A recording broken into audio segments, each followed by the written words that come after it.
നിങ്ങളോട് അത് പറയേണ്ട ഒരു അവസ്ഥ വരും. അതുകൊണ്ടാണ് ഞാൻ പറഞ്ഞത്.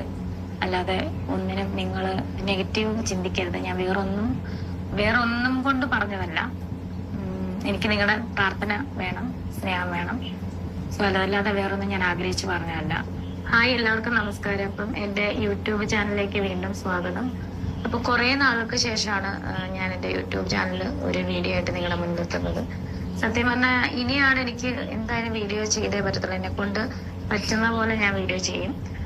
എനിക്ക് തോന്നുന്നത് ബിഗ് ബോസിന് മുന്നേ ഞാൻ തോന്നുന്നത് നിങ്ങൾക്ക് നിങ്ങളുടെ അടുത്ത് ഞാൻ എൻ്റെ ചാനലിൽ കൂടെ ഒരു ചെറിയൊരു ലെങ്തി വീഡിയോ എങ്കിലും ഇട്ടിട്ടുള്ളത് ബ്ലോഗായിട്ട്. അപ്പൊ ഞാൻ വന്നത്, നിങ്ങൾ ഇപ്പം ഇന്നലെ തന്നെ ഒരു ചാനലിലൂടെ, മെയിൻ സ്ട്രീം ആണ് ചാനലിലൂടെ എൻ്റെ ഇന്റർവ്യൂ കണ്ടു കാണും. സോ അതിലൂടെ നിങ്ങൾക്ക് എൻ്റെ അവസ്ഥകളും കാര്യങ്ങളും ഒക്കെ നിങ്ങളോട് അറിയിച്ചു. അതുപോലെ തന്നെ എൻ്റെ പ്രേക്ഷകരോട് എൻ്റെ ചാനലിൽ കൂടെ അതിൻ്റെ കണ്ടിന്യൂറ്റി ഉള്ള കുറച്ച് കാര്യങ്ങളൊക്കെ സംസാരിക്കാനാണ് ഞാൻ വന്നത്. അപ്പൊ എൻ്റെ കൂടെ ചേച്ചി ഉണ്ട്, നിങ്ങൾക്ക് അറിയാമല്ലോ. എൻ്റെ കൂടെ ട്രീറ്റ്മെന്റിനൊക്കെ വരുന്ന ചേച്ചിയാണ്. ചേച്ചി ഒരു ഡ്യൂട്ടി നേഴ്സായിട്ട് ഇപ്പം തൽക്കാലത്തിന് പോകുന്നു. നേരത്തെ വേറെ ഹോസ്പിറ്റലായിരുന്നു. അപ്പം ചേച്ചിയാണ് എൻ്റെ കൂടെ അവധിയൊക്കെ എടുത്തിട്ട് എൻ്റെ കൂടെ ഹോസ്പിറ്റലിൽ വരുന്നതൊക്കെ ചേച്ചിയാണ്. അപ്പം ഞങ്ങൾക്ക് നാളെ തന്നെ കീമോ സ്റ്റാർട്ട് ചെയ്യാനുള്ള കാര്യങ്ങളൊക്കെ തുടങ്ങുവാണ്. അതിന് മുന്നേ എൻ്റെ ചാനലിൽ കൂടെ ഞാൻ എൻ്റെ കുറച്ച് റിപ്പോർട്ടും കാര്യങ്ങളൊക്കെ നിങ്ങളെ ജസ്റ്റ് കാണിക്കാന്ന് വെച്ച്. കാരണം ഇതിന്റെ അടിയിലും കമന്റ്സുകൾ വരും, അവള് കള്ളം പറയുന്നതൊക്കെ. നമ്മൾ കള്ളം പറയേണ്ട കാര്യമില്ല. ഇതെന്ന് വെച്ചാലും ഹോസ്പിറ്റലിലെ സ്കാനിങ്ങിന്റെ ആണ്. അത് ജസ്റ്റ് ഞാൻ നിങ്ങളെ ഒന്ന് കാണിക്കാം. Okay, scanning report. അതുപോലെ എൻ്റെ എന്താ പറയാ,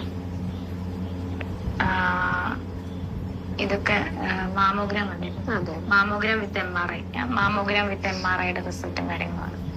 അതുപോലെ ഇതിനകത്ത് പിന്നെ ഉള്ളത് പെറ്റ് സ്കാന്റെ റിപ്പോർട്ടുണ്ട്. പെറ്റ് സ്കാന്റെ ഇതാണ്. ഇതൊക്കെ നിങ്ങളെ കാണിക്കും. പെറ്റ് സ്കാൻ എന്താണെന്ന് നിങ്ങൾക്ക് അറിയാം. ക്യാൻസർ വന്ന പേഷ്യൻസിനോ ഓരോ ബന്ധുക്കൾക്കോ അറിയാം. പെറ്റ് സ്കാൻ എന്ന് പറഞ്ഞാൽ നമ്മുടെ എന്താ ചേച്ചി നേഴ്സ് അല്ലേ, എന്താ നമ്മുടെ ശരീരത്തിൽ ക്യാൻസർ എവിടെയൊക്കെ വ്യാപിച്ചാണെന്ന് അറിയാനുള്ള ചികിത്സയാണ്. ഒരു സ്കാനിങ് ആണ്. എന്തായാലും ഇങ്ങനെ എന്നെ പോലെ എൻ്റെ ശരീരത്തില് ബ്രസ്റ്റിലാണ് ആദ്യം ക്യാൻസർ സ്ഥിരീകരിച്ചത്. ഞാൻ നിങ്ങളോട് ചാനലിൽ കൂടെ പറഞ്ഞായിരുന്നു അതിന്റെ കാര്യങ്ങളൊക്കെ. ചേച്ചി എങ്ങനെ അറിഞ്ഞെന്നും കരിഷ്മ പറഞ്ഞിട്ടാണ് ചേച്ചി അറിഞ്ഞെന്നൊക്കെ ഞാൻ പറഞ്ഞു. എങ്ങനെയാണ് കുറെ വർഷം മുന്നേ മുല ഉണ്ടായിരുന്ന കാര്യങ്ങളൊക്കെ ഞാൻ നിങ്ങളോട് പറഞ്ഞു.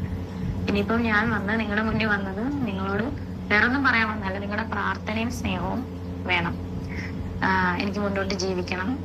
അപ്പം അതിനു വേണ്ടിയിട്ടാണ് ഞാൻ വന്നത്. എന്നെ ഒരുപാട് പേര്, എൻ്റെ കൂട്ടുകാരാണെങ്കിലും എൻ്റെ കരിഷ്മയാണെങ്കിലും എൻ്റെ ഫാമിലി ആണെങ്കിലും എൻ്റെ ചേച്ചിയാണെങ്കിലും എല്ലാവരും എനിക്ക് സപ്പോർട്ട് ചെയ്യുന്നുണ്ട്. എനിക്ക് ഒരുപാട് സന്തോഷമുണ്ട്.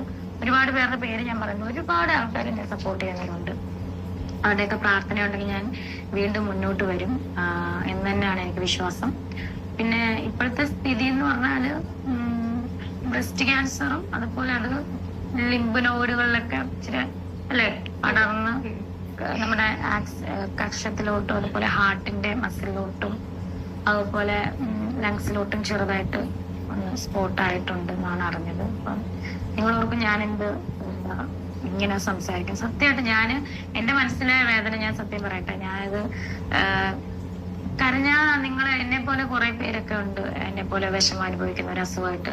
അവർക്ക് ഞാൻ എന്നും എന്നെ ഒരു മാതൃക ആയിരിക്കണമെന്ന് ആഗ്രഹിക്കുന്ന ഒരു വ്യക്തിയാണ്.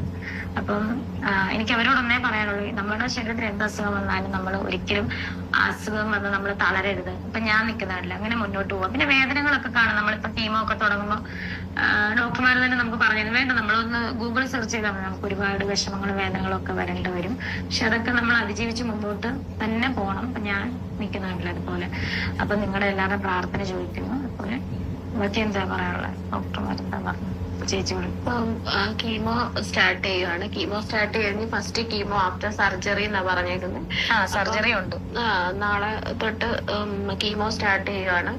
പിന്നെ നാളെ നമ്മള് പോയിട്ട് ഞങ്ങള് പോയി ബാക്കി കുറച്ച് കാര്യങ്ങളും കൂടെ ടെസ്റ്റ് ചെയ്യാം. കാർഡിയോളജിയിലും പൾമനോളജിയിലും ഒക്കെ ഓരോ ഫിറ്റ്നസ് സർട്ടിഫിക്കറ്റ് വാങ്ങാനുണ്ട്. കാരണം അവർക്ക് ലങ്സിലും ഹാർട്ടിലേക്കും ഒക്കെ ചെറുതായിട്ട് സ്പ്രെഡ് ആയിട്ടുണ്ടെന്ന്. അപ്പൊ അത് കാരണം അവരുടെ രണ്ടുപേരുടെയും ഫിറ്റ്നസ് സർട്ടിഫിക്കറ്റ് വാങ്ങിയിട്ടേ ഉള്ളൂ കീമോ സ്റ്റാർട്ട് ചെയ്യാൻ പറ്റത്തുള്ളൂ. കൊണ്ട് നാളെ ഞങ്ങൾ പോയി കാർഡിയോളജിസ്റ്റിന്റെയും പൾമനോളജിസ്റ്റിന്റെയും ഫിറ്റ്നസ് സർട്ടിഫിക്കറ്റ് വാങ്ങിച്ചിട്ട് നാളോട്ടായിരിക്കും ചിലപ്പോ കീമോ സ്റ്റാർട്ട് ചെയ്യുന്നത്. അപ്പൊ എന്നെ സ്നേഹിക്കുന്നവരെല്ലാരും എന്റെ ചാനലിൽ കൂടെ എനിക്കിത് പറയണമെന്നുണ്ടായിരുന്നു. അവിടെയാണ് ഞാൻ വന്ന് നിങ്ങളോട് സംസാരിച്ചത്. സത്യം പറഞ്ഞാൽ ഞാൻ ഇത് ടെസ്റ്റ് ചെയ്യുമ്പോഴും എന്താ പറയാ, ആരും അറിയരുത്, എന്തെങ്കിലും ഉണ്ടെങ്കിൽ തന്നെ ആരും അറിയാം. കാരണം ഇത് ഞാൻ 15-ാമത്തെ വയസ്സ് ഞാൻ നിങ്ങളോട് പറഞ്ഞല്ലോ, 15-ാമത്തെ വയസ്സിലാണ് ഞാൻ ഇതിങ്ങനെ ഒരു മുഴ ശ്രദ്ധിച്ചത്. പക്ഷെ അന്നേരം ഒന്നും അതിന് വേദന ഇല്ലായിരുന്നു, കുഴപ്പമൊന്നും ഇല്ലാതെ ഞാനിങ്ങനെ, നമ്മൾ അന്ന് 10ാം ക്ലാസ്സിലൊക്കെ പഠിക്കുമ്പോൾ നമ്മളിങ്ങനെ ഒന്നും ശ്രദ്ധിക്കാത്തൊരു പ്രായമാണ് ഞാൻ സത്യം പറഞ്ഞ. അപ്പൊ ചേച്ചി ഒന്നും ഇവിടെ ഇല്ലായിരുന്നു, ഇവിടെ ഹൈദരാബാദ് ജോലി ചെയ്യുമായിരുന്നു ആ സമയത്ത്. ഡോക്ടർ പറഞ്ഞായിരുന്നു ഇപ്പം കുഴപ്പമില്ല, അത് പിന്നീട് അത് ഇരുന്നത് ഇങ്ങനെ ആകാം, അതുകൊണ്ട് അത് ഓപ്പറേഷൻ ചെയ്യുന്നത് കളയണമെന്ന് പറഞ്ഞു. പക്ഷെ ഞാനാണ് വീട്ടിലതൊന്നും പറഞ്ഞിട്ടില്ലായിരുന്നു, ആരോടും പറഞ്ഞു കുഴപ്പമില്ലെന്നാണ് ഡോക്ടർ പറഞ്ഞെന്ന് പറഞ്ഞ് വിട്ട്. പക്ഷെ അത് ഇത്രയും നാളെ ഇരുന്ന് ഇങ്ങനെ ഒരു ഇതായി. എന്നിട്ടും ബയോപ്സി ചെയ്തിട്ട് ഞാനിത് അറിഞ്ഞിട്ടും ഞാൻ പറഞ്ഞില്ല. കുറച്ച് ഇത് കരിഷ്മയ്ക്ക് മാത്രം അറിയായിരുന്നു. അവളുടെ അടുത്ത് ഞാൻ പറഞ്ഞു പറയരുതെന്ന് പറഞ്ഞു. അതിനുശേഷമാണ് അവളാണ് ചേച്ചിയോട് പറഞ്ഞത്. എന്റെ കരിഷ്മയ്ക്ക് അറിയായിരുന്നു, അവരുടെ ഹസ്ബൻഡിന് അറിയായിരുന്നു, ചേച്ചിക്കും ഫാമിലിക്കും പിന്നെയാണ് അറിഞ്ഞത്. അവരോട് കരിഷ്മ പറയാൻ കുറെ പേര് എനിക്ക് സപ്പോർട്ടായിട്ട് വന്നു. പിന്നെ എന്റെ കസിൻസ് എല്ലാം വിളിക്കുന്നുണ്ടായിരുന്നു. എന്റെ ഒരു കസിൻ ലിൻഡ വിളിക്കുന്നുണ്ടായിരുന്നു, സംസാരികളെ നേഴ്സാണ്. അങ്ങനെ ഒത്തിരി പേര് എന്നെ കാണാനും വന്നു, എന്റെ കസിൻസ് ഒക്കെ, അവരൊക്കെ അറിഞ്ഞായിരുന്നു. പക്ഷെ ഞാനിപ്പോ സോഷ്യൽ മീഡിയയിൽ കൂടെ ഞാൻ പറയാൻ കാരണം എന്റെ മുടിയൊക്കെ ചിലപ്പം കീമോ ഒക്കെ എടുക്കുമ്പം നിങ്ങൾക്ക് അറിയാലോ, എന്തെങ്കിലുമൊക്കെ മുടിയൊക്കെ കൊഴിഞ്ഞ് വരുവാണെങ്കിൽ നിങ്ങളോടത് പറയേണ്ട ഒരു അവസ്ഥ വരും. അതുകൊണ്ടാണ് ഞാൻ പറഞ്ഞത്. അല്ലാതെ ഒന്നിനും നിങ്ങൾ നെഗറ്റീവ് ചിന്തിക്കരുത്. ഞാൻ വേറെ ഒന്നും കൊണ്ട് പറഞ്ഞതല്ല. എനിക്ക് നിങ്ങളുടെ പ്രാർത്ഥന വേണം, സ്നേഹം വേണം. സോ അതല്ലാതെ വേറൊന്നും ഞാൻ ആഗ്രഹിച്ച് പറഞ്ഞതല്ല. പിന്നെ മുന്നോട്ട് തന്നെ ഇങ്ങനെ തന്നെ പോകണം. കീമോ സ്റ്റാർട്ട് ചെയ്തിട്ട് ചെയ്യാൻ പോകുന്നതേ ഉള്ളൂ. നിങ്ങളുടെ പ്രാർത്ഥനയൊക്കെ വേണം. എന്നെ സ്നേഹിക്കുന്നവർക്കൊക്കെ വിഷമാണെന്ന് എനിക്കറിയാം. പക്ഷെ നമുക്ക് മുന്നോട്ട് പോയല്ലേ പറ്റത്തുള്ളൂ. അസുഖം നമുക്ക് വരാം. ഞാനിതിന് മുന്നേ ഇത് അറിഞ്ഞിട്ട് പോലും ഞാൻ ഇതൊന്നും എടുത്ത് കളയാനോ ഒന്നും ഒരുങ്ങിയില്ല. എങ്ങനെയും അതറിഞ്ഞിട്ട് ഞാൻ വീട്ടിൽ പറയാതിരുന്നത് ഇങ്ങനെ പോട്ടെ. കാരണം വീട്ടിൽ അറിഞ്ഞു കഴിഞ്ഞാൽ അവരെന്നെ ഷൂട്ടിനൊന്നും വിടത്തില്ല, കർക്കശമാക്കും.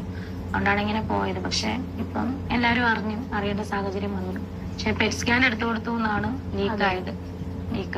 പക്ഷെ എന്നിട്ടും ഞാൻ സംഭവിക്കായിരുന്നു, ഞാൻ പറഞ്ഞു വേണം അറിയാൻ. അല്ലാതെ മറ്റൊരു ബ്ലോഗർ, എന്നെ നെഗറ്റീവ് പറയുന്നൊരു ബ്ലോഗർ പറഞ്ഞല്ല ഇതെന്റെ പ്രേക്ഷകർ അറിയേണ്ടത്. സോ ഈ ബ്ലോഗർ പറഞ്ഞ പോലെ ഇത് ദുബായിൽ നിന്നൊന്നും കണ്ടുപിടിച്ച കാര്യമില്ല. ഇത് വർഷങ്ങൾക്ക് മുന്നേ ഇങ്ങനെ ഒരു മുഴ ഉണ്ടായിരുന്നു. ദുബായിലൊന്നും എന്റെ ലൈഫിൽ ഞാൻ ദുബായിൽ വെച്ചിട്ട് ഞാൻ ഒരു ഹോസ്പിറ്റലും പോയിട്ടില്ല. അറിയാവുന്നവർക്ക് വേണമെങ്കിൽ ചെക്ക് ചെയ്യാൻ. ഒരു ഹോസ്പിറ്റലിൽ ഞാൻ ദുബായിൽ പോയിട്ടില്ല. അതൊക്കെ വെറുതെ കള്ളത്തരം പറഞ്ഞാണ്. അതാണ് ജയിക്കാൻ വേണ്ടിയിട്ട് എന്ന് പറയുന്നവരാണ് ഒരു പറയട്ടെ. സോ ഇതൊന്നും അല്ല സത്യാവസ്ഥ. ഇങ്ങനെയാണ് ഇതിന്റെ സത്യാവസ്ഥ. ഞാൻ നിങ്ങൾ കഴിഞ്ഞ ദിവസം കണ്ട ഇന്റർവ്യൂവിൽ, ഇതിന് മുന്നേ കണ്ട ഇന്റർവ്യൂവിൽ നിങ്ങൾ കണ്ടു കാണും. മെയിൻ സ്ട്രീമിന് കൊടുത്ത് ഇതാണ് എനിക്ക് പറയാനുള്ളത്. ഒരുപാട് നേരം ഞാൻ ഇരിക്കുന്നില്ല. എനിക്ക് ബാക്ക് പെയിനും നെക്കിന് പെയിനും ഒക്കെ ഉണ്ട്. സോ നിങ്ങൾ ചാനൽ സബ്സ്ക്രൈബ് ചെയ്യാത്തവര് സബ്സ്ക്രൈബ് ചെയ്യുക. എന്റെ വിശേഷങ്ങളുമായിട്ട് ഞാൻ വീണ്ടും നിങ്ങളുടെ മുന്നിൽ വരുന്നതായിരിക്കും. നിങ്ങളുടെ പ്രാർത്ഥനയും സപ്പോർട്ടും